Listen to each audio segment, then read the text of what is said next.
అందరికీ ఒక డౌట్ ఉంది, ఇంత బాగుంది, ఇంత చక్కగా ఉంది, ఇంత హ్యాపీగా ఉంది, మరి ఎందుకని కంపెనీలు పెట్టట్లేదు అనే ప్రతి ఒక్కళ్ళు ఒకటే డౌట్.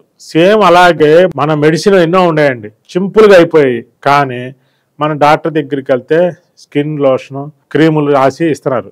అదే క్రీములు కొబ్బరి నుంచి చేసిద్ది, కానీ కొబ్బరి నూనె రాసుకోవడానికి మనం దిగజారిపోతున్నాం. ఎందుకని?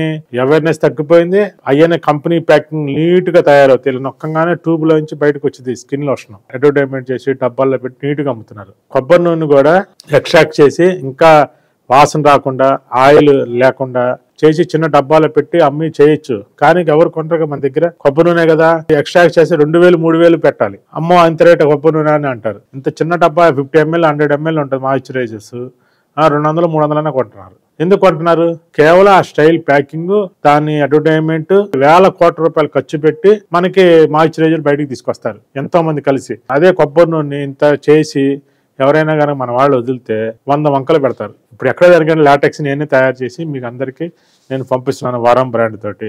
దీనికి 100 వంకలు చెప్తారండి. కానీ ఫోమ్ పరుపు కుట్టించి ఇచ్చిన దాంట్లో, ఈపీ షీట్ కుట్టించి ఇచ్చిన దాంట్లో వంకలే ఉండవు. అసలు కలర్ చూస్తారు, కొనుక్కుంటారు, హ్యాపీగా కొనుక్కున్నాం అనుకుంటారు. కానీ నడువు నొప్పి వస్తుందని సంగతి తెలిసేసరి వాళ్ళకి 10 ఏళ్ళు పట్టింది. ఇప్పుడు ఒకటే గుర్తండి, మనకి లైవ్లోకి వచ్చి కొన్ని వేల మంది మేము ఆ పరుపు కొన్నాము, ఈ పరుపు కొన్నాము, దానివల్ల నష్టపోతున్నామని చాలా మంది చెప్తున్నారు. రకరకాలు చెప్పారు కదా, వాళ్ళందరినీ వెళ్ళి ఎందుకు అడగరు? మళ్ళీ మమ్మల్ని అడుగుతారు. కారణం ఏంటి? ఎదురుగా ఉన్నాం కాబట్టి. సేమ్ అలాగే పెద్ద పెద్ద కంపెనీలు అన్నీ కూడా మెటీరియల్కి తక్కువ ఖర్చు పెడతారు.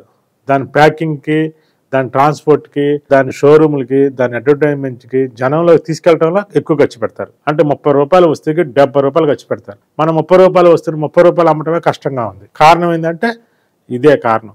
ఎప్పుడైనా సరే మంచికి ఎక్కువగా చోటు ఇవ్వరు.